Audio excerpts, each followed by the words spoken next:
کر سکتا ہے، کوئی اس کے لیے مشکل نہیں. ہوا علی کل شیء قدیر، اسے ہر شے کی قدرت حاصل ہے. لیکن اصل بات جو ہے میں آپ کو بتانا چاہتا ہوں، یہ ہے سائیڈ ایشو. اصل ایشو ہے فلسطین کا جو شروع ہونے والا ہے. بھٹی دہکے گی وہاں. ظاہر بات ہے کہ اگر کوئی بہت بڑا اقدام ہو جاتا ہے فلسطینیوں کے خلاف، اور اگر واقعتاً مسجد اقصیٰ اور قبۃ الصخرہ گرا دیے جاتے ہیں، جو طوفان اٹھے گا عالم عرب میں، یہ حسنی مبارک ہو یا شاہ خالد ہو یا کوئی اور ہو، یہ نہیں روک سکتے اس طوفان کو. نوجوان خون اٹھے گا، غیرت اور جو بھی حمیت ہے. مسلمان ان پڑھ سے ان پڑھ اور بالکل بے دین، وہ بھی مسجد کی حرمت پر کٹ مرنے کو تیار ہو جاتا ہے. مسجد تو بنا دی شب بھر میں ایمان کی حرارت والوں نے، من اپنا پرانا پاپی ہے، برسوں میں نماز ہی بن نہ سکا. وہ چاہے کانپور کی مسجد سے مسلمانوں نے جانے دی ہے، چاہے وہ شہید گنج کی مسجد تھی مسلمانوں نے جانے دی ہے، چاہے نماز نہ پڑھتے ہو. لیکن یہ جو حرمت اور یہ جو حمیت اور یہ غیرت ہے، اس سے جو طوفان اٹھے گا یہ ہوگا اس ملحمۃ العظما، اس کی طرف پیش رفت ہو رہی. کتاب الملاحم سے احادیث کے حوالے سے کہ جن جنگوں کا حوالہ دیا حضور نے، پیشن گوئی کی ہے، اس کا نقطہ آغاز تھا خلیج کی جنگ. صدام حسین نے اسے کہا تھا یہ مدر آف وارز ہے، ام المحارب، یہ ایک جنگ نہیں ہے. اس کا نقشہ بھی حدیث میں موجود ہے، پیشن گوئی موجود تھی، اس وقت بھی ہم نے شائع کی تھی. لیکن اس میں جو جنگ اب ہونے والی وہ الملحمۃ العظما. ملحمہ کسے کہتے ہیں؟ لحم گوشت کو کہتے ہیں، اور قصائی کی دکان کو عربی میں ملحم کہتے ہیں، جہاں گوشت کے ٹکڑے کیے جاتے ہیں. آج کل مشینوں سے ہوتے ہیں، اب جو ہے وہ ہاتھ سے چھریوں سے نہیں ہوتے، لیکن ٹکڑے ہو رہے ہوتے ہیں، جسموں کے چیتھڑے اڑ رہے ہوتے ہیں. ملحمہ، یہی لفظ استعمال کیا تھا حضرت سعد ابن عبادہ نے رضی اللہ تعالی عنہ یوم فتح مکہ.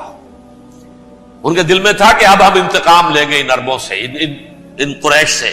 الیوم یوم الملحمہ، الیوم یوم الملحمہ، یہ کہتے ہوئے جا رہے تھے. ایک خاص کیفیت، آج ہے گوشت کے ٹکڑے اڑانے کا دن. حضور سے کہا کسی نے جا کر کے ساتھ تو یہ کہہ رہے ہیں الیوم یوم الملحمہ، الیوم یوم الملحمہ. حضور نے فرمایا نہیں، ان سے کہو جا کر الیوم یوم المرحمہ، الیوم یوم المرحمہ، آج رحمت کا دن ہے، آج تو میں ان سب کو معاف کروں گا. لا تثریب علیکم اليوم، میں تم سے وہی بات کہہ رہا ہوں جو میرے بھائی یوسف نے کہی تھی اپنے بھائیوں سے. اذهبوا فانتم الطلقاء، جاؤ تم سب کے سب آزاد. وہ ملحمہ ہے جس کو کہ حضور نے حضرت معاذ بن جبل رضی اللہ تعالیٰ عنہ کی روایت ہے، اس میں سے جو ابو داؤد میں روایت آئی ہے اس میں الملحمۃ العظما، عظما مؤنث ہے اعظم کا. آپ کہتے ہیں جنگ عظیم اول، جنگ عظیم دوم. عظیم کا باپ ہو گیا اعظم، سب سے بڑا، اور اس کا مؤنث ہے سب سے بڑی، عظما. الملحمۃ العظما، سب سے بڑی لڑائی. میرے نزدیک یہ وار کے معنی میں نہیں ہے، بیٹل کے معنی میں. انگریزی میں یہ دو لفظ علیحدہ ہیں، وار، بیٹل. وار سالوں کو محیط ہوتی ہے، بیٹل کسی ایک خاص جگہ پر جو لڑائی ہوتی ہے اس کو کہتے ہیں. حضور کے اور قریش کے درمیان 6 سالہ وار تھی، جنگ تھی. لیکن battles, battle of Uhud, battle of Badr, یہ بیٹلز تھی، لڑائیاں تھی.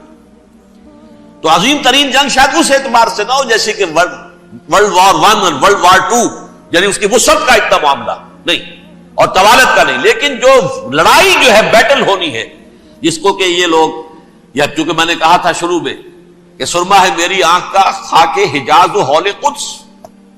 نیو ٹیسٹمنٹ کی آخری کتاب ہے the book of revelation, revelation of saint John. اس میں آرمگڈون کہا گیا ہے اسے. ہر مجدون، یہ عبرانی لفظ ہے. ہر کہتے ہیں اونچی جگہ کو، سطح مرتفع. مجدون میگیڈو، میگیڈو ایک وادی ہے، مرتفع، وادی مرتفع.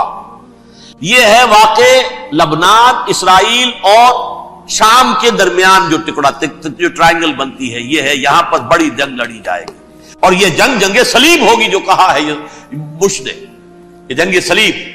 سیکنڈ ملینیم شروع ہوئی تھی تو پہلی صلیبی جنگ ہوئی تھی. 3rd ملینیم شروع ہوا ہے، یہ 2nd صلیبی جنگ ہے، یہ کروسیڈ ہے.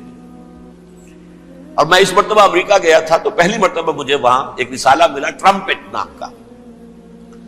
یہ امریکہ کے جو بہت ایکسٹریمسٹ قسم کے پروٹیسٹنٹس ہیں، یہ ان کا رسالہ ہے، اور ان کے بارے میں اب کہا جا رہا ہے وہ کرسچین زائنسٹ ہیں. آپ شاید پہلی مرتبہ یہ لفظ سن رہے ہو. زائنسٹ تو ہم سمجھتے ہیں یہودیوں کو، کرسچین زائنسٹ وہ ہیں جو ہیں تو عیسائی پروٹیسٹنٹس ہیں، لیکن اسرائیل کے وہ حمایتی یہودیوں سے بڑھ کر ہیں. یہ میری کسی پہلی تقریر میں شاید بہت سے حضرات کو یاد آ جائے، میں نے کہا تھا 4 سال پہلے ہمارا تنظیم اسلامی کا ایک کنونشن ہوا تھا ہوسٹن میں، امریکہ کا جنوبی علاقے کا شہر ہے. ایک سیشن اس میں ہم نے رکھا تھا انٹرفیتھ، ایک عیسائی کو بلایا تھا، ایک یہودی بہت بڑا وہاں کا عالم ہے اس کو بلایا تھا. اس یہودی عالم نے ڈاکٹر وشوگراٹ، جو وہاں کی یونیورسٹی میں پروفیسر ایمیریٹس ہے، اس نے کہا تھا کہ یہ اسرائیل کی تو سپورٹ کر رہے ہیں عیسائی، ہم تو نہیں کر رہے. جو پریکٹسنگ یہودی ہیں وہ زیادہ اسرائیل کے حق میں نہیں تھے، یہ تو سن 67 کے بعد انہوں نے اسرائیل کو تسلیم کیا ہے. وہ تو منتظر تھے کہ ہمارا مسیحا آئے گا تو اس کی قیادت میں جنگ کریں گے، جیسے شیعہ منتظر تھے کہ مہدی موعود آئیں گے تو پھر ہم کچھ کریں گے. وہ امام خمینی نے کہا جب وہ آئیں گے آ جائیں گے، لیکن ہم کچھ راستہ کے لیے. زائنسٹ نے آگے بڑھ کر ریاست قائم کر لی، اور جب یروشلم پر بھی پورا قبضہ کر لیا تب جو ہے در حقیقت مذہبی یہودی جو ہے پھر انہوں نے اپنایا ہے، اون کیا ہے، اور نئے سیٹلمنٹس جو بھی بنے ہیں وہاں پر اسرائیل میں اس میں اکثر و بیشتر مذہبی یہودی آیا، اور بروکلن کے علاقے سے سب سے بڑھ کر آئے ہیں، جو امریکہ میں نیو یارک کا ایک جنوبی علاقہ ہے، بہت بڑا یہودیوں کا بہت بڑا گڑھ ہے. نیو یارک کو جیو یارک بھی کہا جاتا ہے، وہ تو اصل میں مرکز جو ہے وہ تو یہودیوں کا ہے. اس حوالے سے وہاں پر جو کرسچن زائنسٹ کہلاتے ہیں وہ اسرائیل کے یہودیوں سے بھی بڑھ کر کہیں سپورٹر ہیں. بہرحال اس دوسری صلیبی جنگ کا معاملہ جو میں کہہ رہا تھا، ٹرمپٹ نامی رسالہ، اس کا ایک مضمون ہے دی لاسٹ کروسیڈ. اب یہ آخری کروسیڈ ہے جو شروع ہونے والا ہے. میں تو حیران ہوں کس قدر کھل کے وہ باتیں کرتے ہیں. رومن کیتھولکس کو وہ کہتے ہیں کہ یہ شیطان ہے، یہ پوپ شیطان ہے، یہ یورپ کو اس نے جمع کیا ہے کرسچینٹی کی بنیاد پر، اور اس میں زیادہ تر کیتھولکس ہیں. آپ کو معلوم ہے برطانیہ بڑی مشکل سے شامل ہوا ان کے ساتھ، اس لیے کہ وہ پروٹیسٹنٹ کا سردار تھا، ابھی پوری طرح نہیں ہے. یورپ جو ہے وہ رومن امپائر دوبارہ یہ کھڑی کر رہا ہے، اور در حقیقت یہ جو ہے یہودیوں سے بھی چھیننا چاہتے ہیں اسرائیل کو اور فلسطین کو، اور مسلمانوں سے بھی، اور یہ وہی کروسیڈ جو تھے اربن ثانی کے اس کی تیاری کر رہے ہیں تاکہ وہاں پر عیسائی حکومت قائم ہو جائے، کیتھولکس کی پوپ کی حکومت قائم ہو جائے. جیسے ایسٹ تیمور میں تبدیلی، ایسٹ تیمور میں کون سی حکومت بنی ہے؟ Roman Catholic. رومن کیتھولک اسرائیل میں بنے تاکہ یہ سارے مقامات مقدسہ جہاں اسرائیل پیدا ہوئے، بیت حضرت مسیح پیدا ہوا، بیت الحم کہاں ہے؟ وہی ہے کہ نہیں؟ جہاں سے ریزریکشن ہوا ان کے خیال میں وہ کہاں ہے؟ وہیں پر ہے کہ نہیں؟ بڑے بڑے گرجے ان کے وہی ہیں. تو اس اعتبار سے ان کا کہنا یہ ہے یہ لاسٹ کروسیڈ کی تیاری ہو رہی ہے، یہ کیفور. اور ان کا کہنا یہ ہے کہ یہ پوری طاقت نیٹو کی جو ہے، یہ پہلے جرمنی سے لائی گئی بوسنیا، انہوں نے خود وہاں جنگ کروائی، انہوں نے خود وہاں پر ایتھنک کلینسنگ کروائی، پھر خود مصالحت کے لیے آ گئے، پھر کوسوو میں انہوں نے خود آگ بھڑکائی. یہ میں نہیں کہہ رہا، یہ وہ ٹرمپٹ رسالہ امریکہ سے چھپنے والا پروٹیسٹنٹس کا رسالہ ہے جو یہ کہہ رہا ہے. پھر انہوں نے کوسوو کے اندر کروایا، اور پھر وہ وہاں پر پیس فورس کی حیثیت سے آ گئے. اب وہ میسیڈونیا میں کروا رہے ہیں اور وہاں داخل ہو گئے ہیں. اگلا قدم ان کا سائپرس ہوگا، سائپرس میں ترکوں کو اور وہ گریکس کو لڑائیں گے اور وہاں آ جائیں گے، وہاں سے ایک چھلانگ لگائیں گے اور یہ فلسطین میں پہنچیں گے، اور یہ وہاں پر ایک رومن امپائر، اپنی پرانی رومن امپائر کی طرح کی رومن کیتھولک ریاست قائم کرنا چاہتے ہیں. تو وہاں امریکہ کے عیسائیوں میں بھی کوئی ایک طبقہ نہیں ہے، کیتھولکس بھی ہے، کیتھولکس زیادہ نہیں ہے ہمدرد، لیکن اب تابع ہو چکے ہیں. اسحاق ریبین نے جب یہ پیس ٹاک شروع ہوئی تھی، آپ کو یاد ہوگا شاید کہ جب وہ آیا تھا واشنگٹن سے واپس فلسطین اسرائیل، تو پہلے روم میں رکا for an audience with the pope, اور پوپ کو اس نے ایک مرتبان سا پیش کیا تھا، حضرت سلیمان علیہ السلام کے زمانے کا مرتبان، اور کہا تھا دیکھیے 3000 برس تک ہم نے اس کی حفاظت کی ہے، اب یہ میں آپ کے حوالے کر رہا ہوں. اس کے بعد سے پوپ جو ہے بالکل رام ہو گیا، اور وہ عیسائیوں کے ساتھ اور یہودیوں کے ساتھ ان کا پورا معاہدہ ہو۔ اب پورا عیسائی ورلڈ جو ہے بعثت مجموعی یہودیوں کے شکنجے میں ہے۔ البتہ ان کے اندر بھی جھگڑے ہیں، جو وہاں پر وائٹ کرسچن ملیشیاز ہیں وہ ایکسٹریمسٹ ہیں کیتھولکس، ان کے نزدیک دشمن نمبر 1 یہودی، دشمن نمبر 2 مسلمان، دشمن نمبر 3 جو یورپ میں کالے ہیں، ایفرو امریکن، چاہے وہ عیسائی ہو گئے ہوں، کوئی بھی ہو، یہ 3 دشمن ہیں جن سے انہوں نے کلینز کرنا ہے، صاف کرنا ہے ان کے خیال کے مطابق امریکہ کی سوسائٹی کو۔ اولا یہود، پھر مسلمان، اور پھر یہ جو کالے ہیں۔ لیکن دوسری طرف پروٹیسٹنٹس کے اندر ایکسٹریمسٹ وہ ہیں جنہیں کہا جا رہا ہے یہ کرسچین زائنسٹ ہیں، یہ اسرائیل کے اسرائیل سے بڑھ کر سپورٹرز۔ بہرحال یہ اب جنگ ہوگی، اس کا نتیجہ کیا نکلے گا یہ تو اللہ ہی جانتا ہے۔ اب میں آخری بات کی طرف آ رہا ہوں۔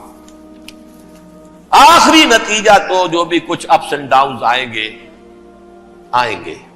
تلک الایام نداولھا بین الناس، آخری نتیجہ ڈراپ سین وہ یہ ہوگا کہ اللہ کے دین کا بول بالا ہوگا، اور پوری دنیا پر محمد کے لائے ہوئے دین صلی اللہ علیہ وسلم کی حکومت قائم ہوگی۔ وہ گویا قیامت کی تمہید ہوگی، اس کے بعد بس قیامت آئے گی، کیونکہ مقصد کائنات، تخلیق کائنات پورا ہو جائے گا۔ پوری مخلوقات کے اندر مقصد تخلیق، کلائمیکس آف کریشن محمد الرسول اللہ صلی اللہ علیہ وسلم، دین کی تکمیل محمد الرسول اللہ صلی اللہ علیہ وسلم۔ اور اس خلافت عرضی کے لیے جو حضرت آدم کو خلافت دی گئی تھی، جب اس میں وہ خلافت پوری دنیا پر قائم ہو جائے گی، اس کا مقصد پورا ہو جائے گا، and that will be the beginning of the end. اس کے بعد قیامت ہے۔ آخری نتیجہ تو یہ نکلنا ہے۔ اس سے پہلے سزائیں ہمیں بھی مل رہی ہیں، اور یہاں میں کانٹے کی بات جو چھوڑ گیا تھا اس کو بیان کر دوں۔ اللہ نے اس مغضوب علیہم قوم کو، اس ملعون قوم کو کیوں اب تک چھوٹ دیے رکھی؟ میں بتا چکا ہوں یہ بڑے عذاب کے مستحق ہو چکے تھے حضرت عیسیٰ علیہ السلام کے زمانے میں، چھوٹ دی ہے ابھی تک ہے، بلکہ ایک مرتبہ ابھارا ہے۔ 1900 برس کے بعد ابھرے ہیں یہ، بالفور ڈیکلریشن 1917، سن 70 عیسوی کے بعد، تقریباً 1900 برس، 1850 برس تو ہے کم سے کم۔ پھر creation of Israel 1948، 1967 extension of Israel, یروشلم پر قبضہ۔ یہ سارا جو ہے کیوں ہے؟ اللہ تعالیٰ اس خیر امت محمد صلی اللہ علیہ وسلم، اس کے بہترین حصے کو سزا ان ملعونوں کے ہاتھوں دے رہا ہے۔ کیوں؟ جو جرم انہوں نے کیا تھا وہی ہم نے کیا۔ انہوں نے اللہ کی کتاب کو پیٹھ کے پیچھے پھینکا، نبذ فریق من الذین اوتوا الکتاب کتاب اللہ وراء ظہورہم، ہم نے اپنی پیٹھوں کے پیچھے پھینکا کہ نہیں؟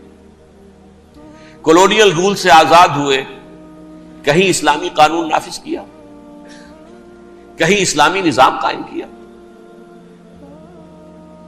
تو جو جرم ان کا تھا وہی ہمارا ہے، اور ہم خیر امت ہیں، اور ہمارے میں سے خیر ترین عرب ہے، ان پر اللہ کا فضل، ان کی مادری زبان میں اللہ کی کتاب موجود ہے۔ پھر انہوں نے اللہ کے دین کو پیٹھ دکھائی۔ جو ملک آزاد ہوا کولونیل رول سے، یا اس نے قبلہ کر لیا اپنا ماسکو کی طرف، یا کر لیا واشنگٹن کی طرف۔ کسی نے مکے کو قبلہ بنایا، یہ بدترین سزا ہے۔ ویل للعرب من شر قد اقترب۔ اور ترمذی شریف میں تو یہاں تک روایت ہے، من اقتراب الساعۃ ہلاک العرب، قیامت کے قرب کی ایک نشانی یہ بھی ہوگی کہ عرب ہلاک ہو جائے۔ ایک حدیث میں الفاظ آتے ہیں، حضور نے جب کہا یہ ہوگا یہ ہوگا یہ ہوگا، یہ بربادی آئے گی، تو کسی زوجہ محترمہ نام میں بھول رہا ہوں، انہوں نے پوچھا کہ عرب اس دن کہاں ہوں گے؟ فرمایا العرب یومئذ قلیل، بہت کم۔ آخری خاتمہ ہونا ہے یہود کا حضرت مسیح علیہ السلام کے ہاتھوں. وہ عذاب جو 2000 برس تک ان سے ٹلا رہا وہ آئے گا اور ان کے رسول ہی کے ہاتھوں آئے گا. لیکن اس سے پہلے مسلمانوں پر یہ عذاب آ رہا ہے، ہولوکاسٹ کے درجے کا عذاب آ رہا ہے. البتہ ہم پاکستانی اس میں یوں سمجھ لیجئے کہ وہ تو خبریں موجود ہیں احادیث میں، وہاں تو جو ہونا ہے. اتنے انسان مریں گے کہ ایک پرندہ جو ہے اڑتا چلا جائے گا، وہ نہیں چاہے گا کہ نیچے اترے تو کسی لاش پر اترے، اسے جگہ نہیں ملے گی زمین خالی کر کہیں اتر سکے، تھک ہار کر گرے گا، مرے گا تو بھی لاش کے اوپر گرے گا. یہ الفاظ ہے حضور صلی اللہ علیہ وسلم. الملحمۃ العظمی الملحمۃ الکبریٰ، یہ لاسٹ کروسیڈ. ٹرمپٹ اخبار نے، میں اس کا فوٹو اسٹیٹ بھی کبھی آپ کو دکھا دوں، ویسے میرے ساتھ ہے وہ رسالہ ٹرمپٹ، دی لاسٹ کروسیڈ، اس کی تیاری ہو رہی ہے. وہ الملحمۃ العظمی اور ملحمۃ الکبریٰ جو ہے وہ آنے والی ہے. ابن ماجہ میں کبریٰ کہا ہے، اکبر کا مؤنث کبریٰ. ملحمہ کبریٰ سب سے بڑی جنگ اور ملحمہ عظمی سب سے عظیم جنگ.